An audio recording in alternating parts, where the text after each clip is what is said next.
Hello friends, मैं Surabhi Lata. Welcome to my YouTube channel Lata online classes. देखिए, आज का टॉपिक है एल्जेब्रिक एक्सप्रेशन। देखिए, एल्जेब्रिक एक्सप्रेशन दो पार्ट्स में डिवाइड होता है। एल्जेब्रिक एक्सप्रेशन दो पार्ट में डिवाइड होता है। पहला होता है वेरिएबल्स एंड दूसरा होता है कॉन्स्टेंट्स।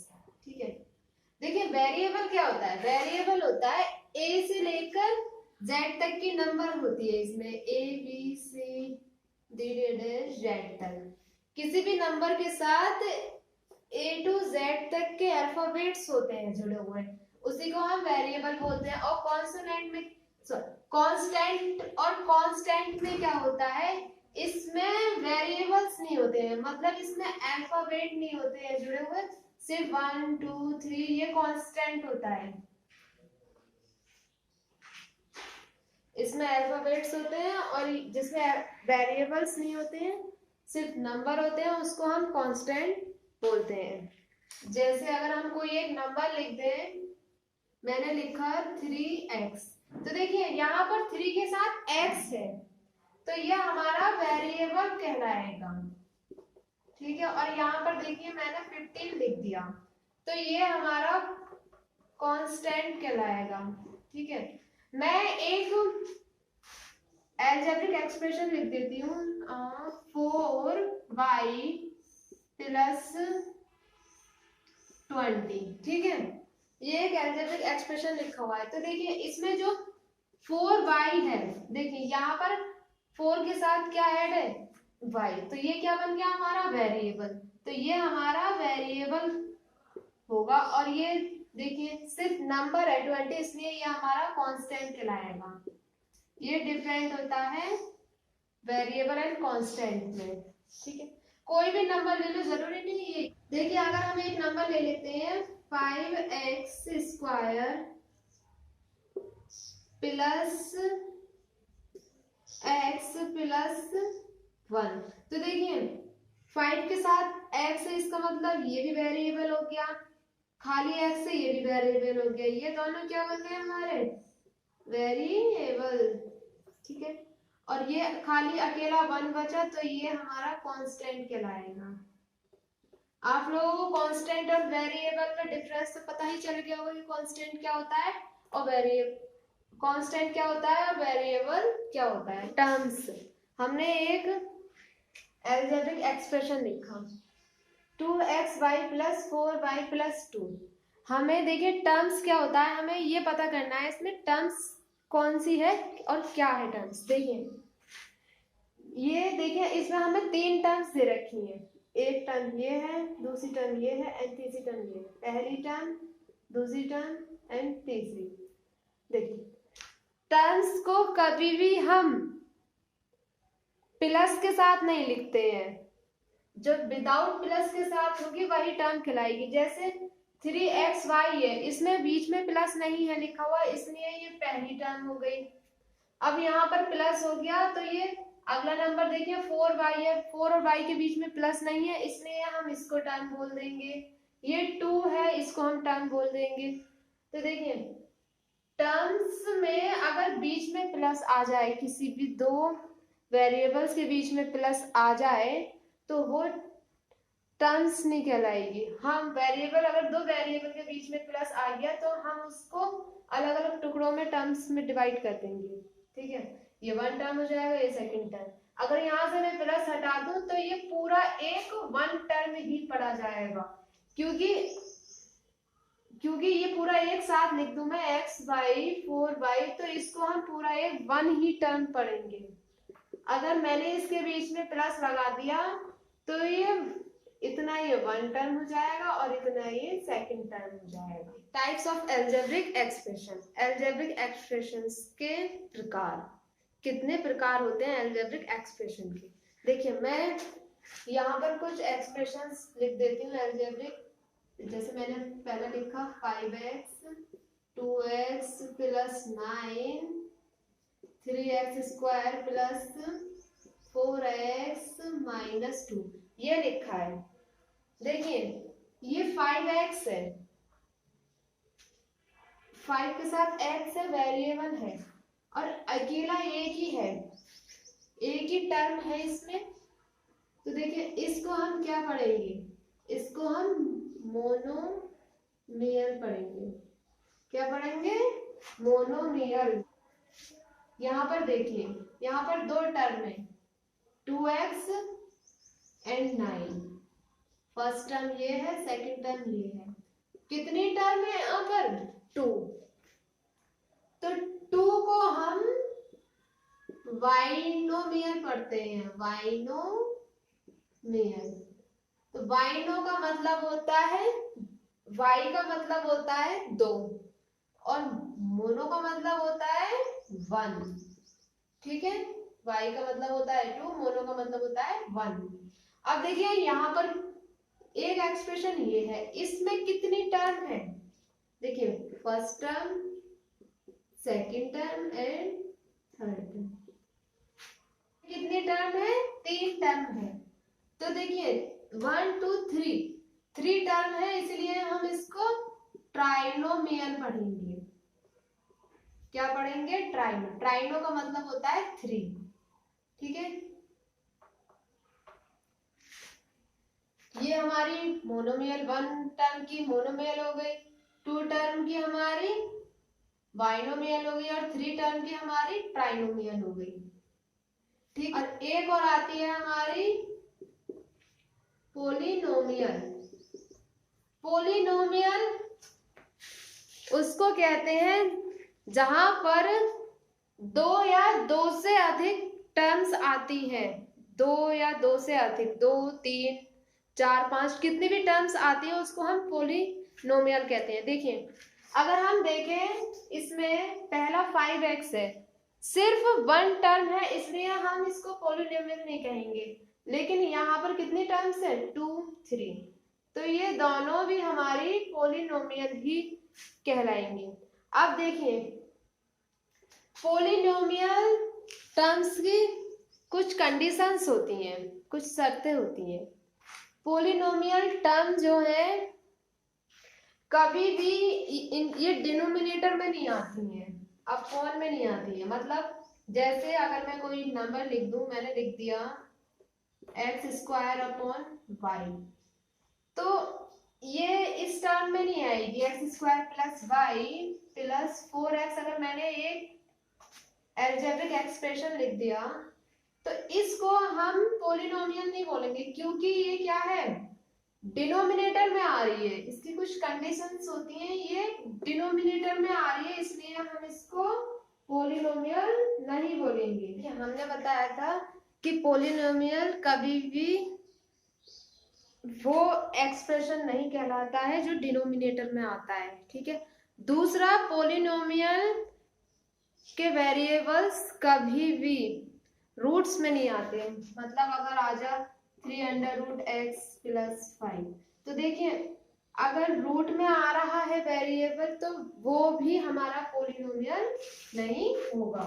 ठीक है, तो इसकी 2 कंडीशंस थी। पहली थी वेरिएबल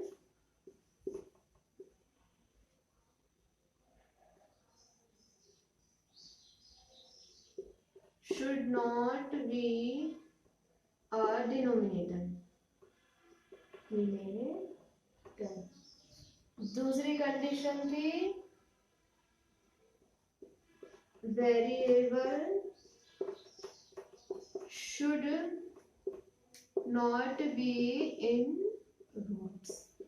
ठीक है, पहली थी वेरिएबल कभी भी डिनोमिनेटर में नहीं आ सकता, दूसरी थी वेरिएबल रूट में भी नहीं आता है।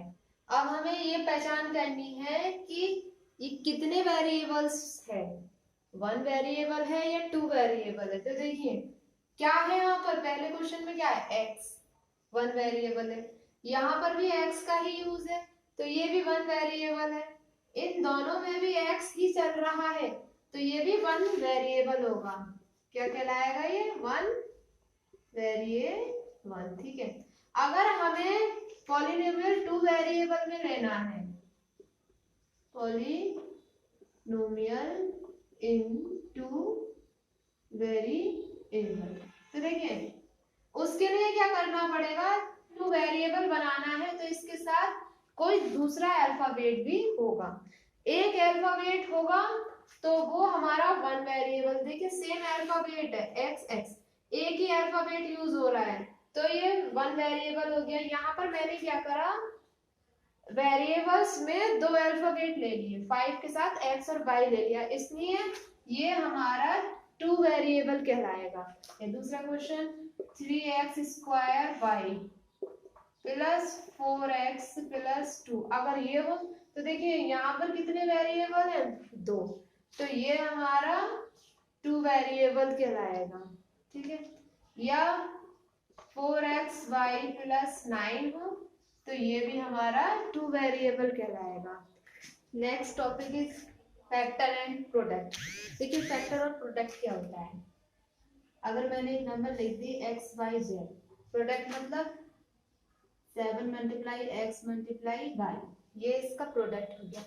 और इसी वेरिएबल का फैक्टर हो जाएगा x 7xy, मतलब किस किस के आपस में मल्टीप्लाई करके वेरिएबल बनाया गया था, 7 को अलग कर दिया, x को अलग कर दिया, y को अलग कर दिया, फैक्टर कहलाता है ये, इनको तोड़ना। अब देखिए हम इसको समझते हैं ट्री डायग्राम से। ट्री डायग्राम, ठीक है। ट्री डायग्राम क्या होता है, हमने एक अलजेब्रिक एक्सप्रेशन लिख लिया 5x² y प्लस 4, ठीक है। देखिए ये ट्री डायग्राम है और ये कितने हैं, दो हैं, हमें से 5x² y और 4 में अलग अलग कर दिया क्योंकि टू टर्म्स है इसमें, 5x² y और दूसरी है 4, इसलिए हमने इन टर्म्स को अलग अलग लिख दिया। और देखिए ये वाली जो टर्म है ये टर्म हमारी प्रोडक्ट है, ठीक है। अब हम इस प्रोडक्ट टर्म को फैक्टर में कन्वर्ट कर देंगे। देखिए 5 अलग हो गया, x अलग हो गया, दूसरा x अलग हो गया एंड y अलग हो गया। दो x क्यों लिखे हैं, क्योंकि x की पावर 2 है, इसको हम कर ही नहीं सकते, इसको हम 4 का 4 ही रहने देंगे। अगर हम एक और एग्जांपल ले लें 3x² प्लस 4xy, तो देखिए इस ट्री डायग्राम के भी दो ही टर्म्स है, इन टर्म्स को हम अलग अलग डिवाइड कर देंगे, 3x² 4xy। अब ये हमारे प्रोडक्ट हो गए। अब हम इन प्रोडक्ट के भी फैक्टर करेंगे। देखिए 3 अलग, x की पावर 2 है तो x एक अलग हो गया, दूसरा x अलग। ऐसे ही हम इसके भी प्रोडक्ट करेंगे, इसके भी 3 हो जाएंगे 4xy, ठीक है। ये हमारा ट्री डायग्राम बन गया। इस तरीके से हम इसके प्रोडक्ट और फैक्टर्स को अलग करते हैं। Next topic is coefficient. देखिए ये इसके टू टाइप्स होते हैं, एक तो होता है न्यूमेरिकल और दूसरा होता है लिटरल। न्यूमेरिकल में तो सारे नंबर्स आ जाते हैं, लिटरल होता है जो अल्फाबेट होता है। जैसे हमने एक ले लिया 3x², तो देखिए 3x² में न्यूमेरिकल क्या है 3, तो हम इसको इसमें रख देंगे, पुट कर देंगे। और लिटरल क्या है x², तो हम x² को यहाँ पर रख देंगे, ठीक है। अब हम एक पॉलिनोमियल ले लेते हैं 5x² माइनस 2x प्लस 9, ये हमने एक पॉलिनोमियल ले लिया है। अब देखो क्वेश्चन कैसे बनेगा, क्वेश्चन पूछेगा what is the coefficient of, देखिए कितने टर्म में बना हुआ है ये, 3 टर्म में बना हुआ है, ये 3 टर्म में बना हुआ है, तो ये कौन सा पॉलिनोमियल हो गया, ट्राइनोमियल।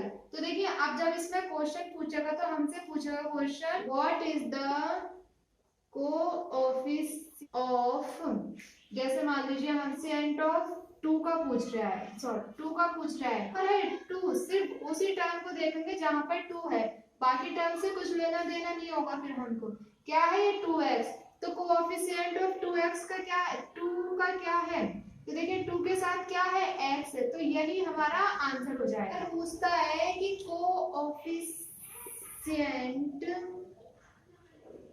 कोएफिशिएंट ऑफ 5, देखिए हमसे अगर पूछे 5x², अगर हमसे पूछता है the coefficient of x in 5x², तो देखिए 5x² में x का कोएफिशिएंट क्या है? देखिए यहाँ पर ये टर्म x इन 5x², देखिए हमें 5x² में x का कोएफिशिएंट ढूंढना है। तो देखिए x कितने 2 है, जब हमें सिर्फ एक x का पूछ रहा है तो देखिए 2 में से एक x यहाँ आ गया, कितना बचा 5 और x।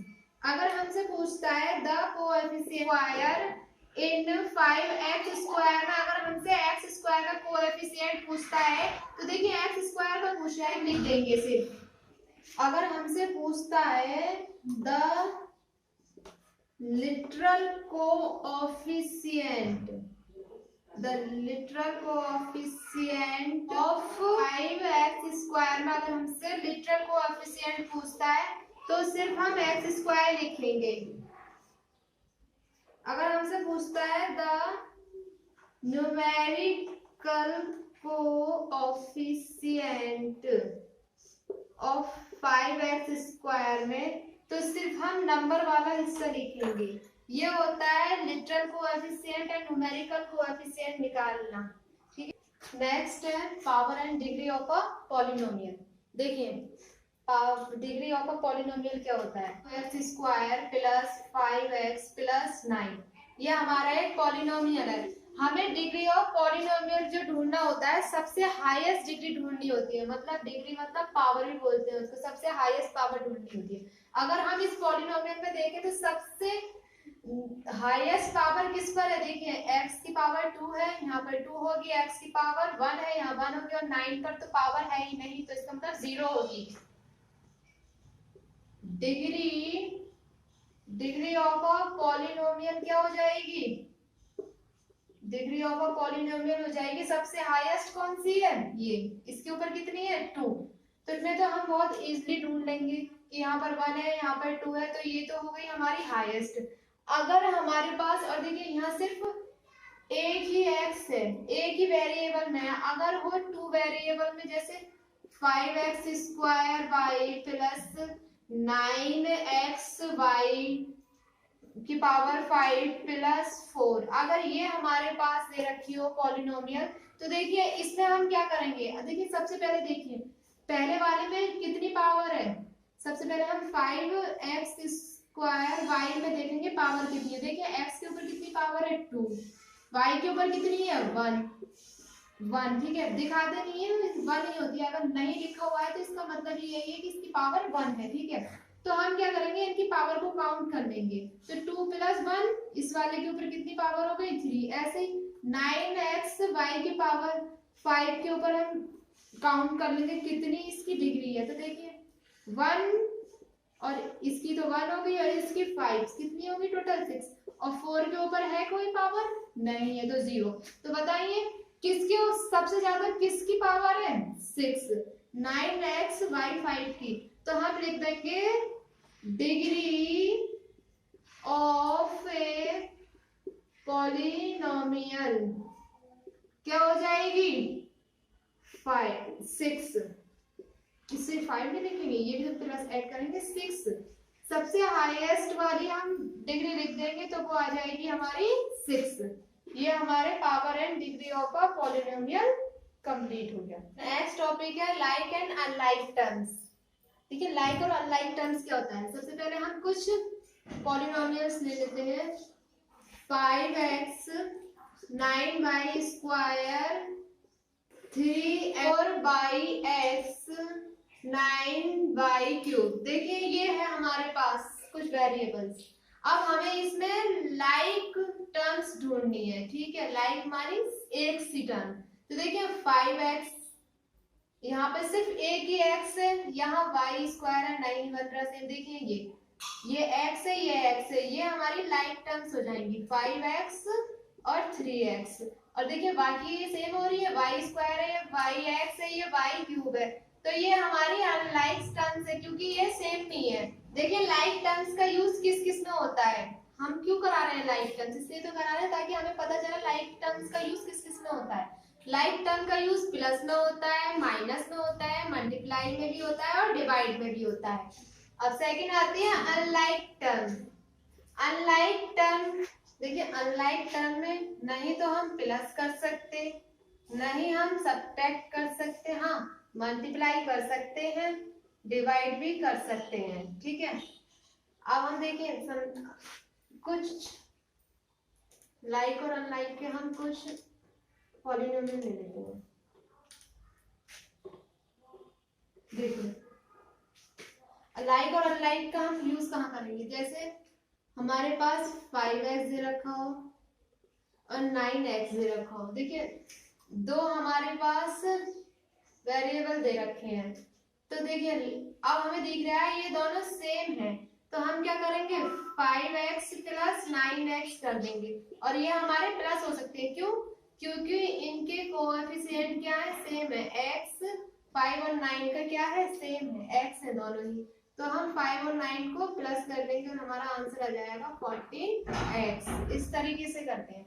और देखिए अगर हम अनलाइक ही तो फिर लाइक, अगर हम अनलाइक करते हैं जैसे 4x² और 2x, तो देखिए ये हम आपस में मल्टीप्लाई हो जाती है, 4 2 जा 8, नंबर के साथ 2 जा 8, और x की पावर 2 है, यहाँ पर x की पावर 1 है, तो क्या होता है अगर बेस सेम होते हैं तो पावर्स क्या हो जाती है, प्लस हो जाती है, 2 और 1 3 हो गया, ये हमारा अनलाइक हो गया। कुछ क्वेश्चंस दे रखे हैं हमें।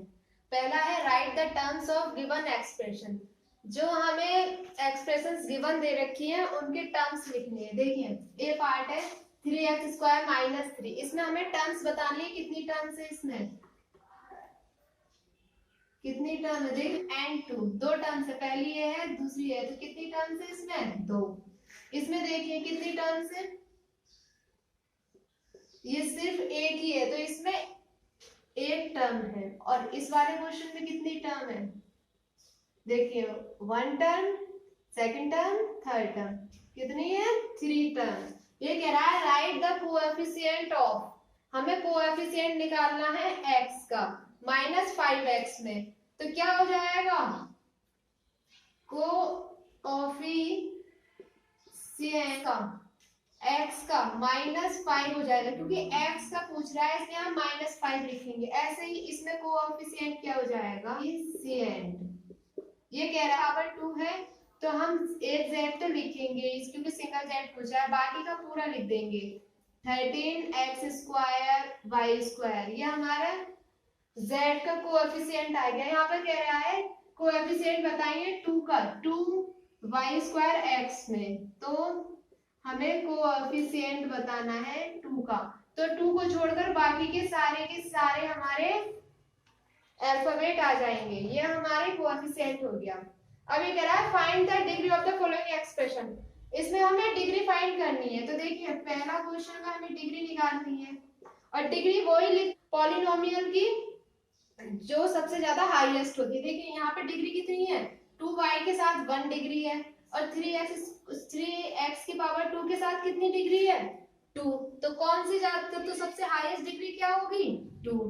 ऐसे ही हम इसमें डिग्री लिखेंगे, देखिए सारी डिग्री काउंट कर लीजिए, यहाँ a के साथ 1, b के साथ 2, 3 हो गई, c के साथ 1, तो यहाँ पर कितनी डिग्री होगी टोटल 4, यहाँ पर 2 और 1 3, यहाँ पर 1, तो सबसे हाईएस्ट डिग्री कौन सी है, ये कितनी डिग्री है, 4।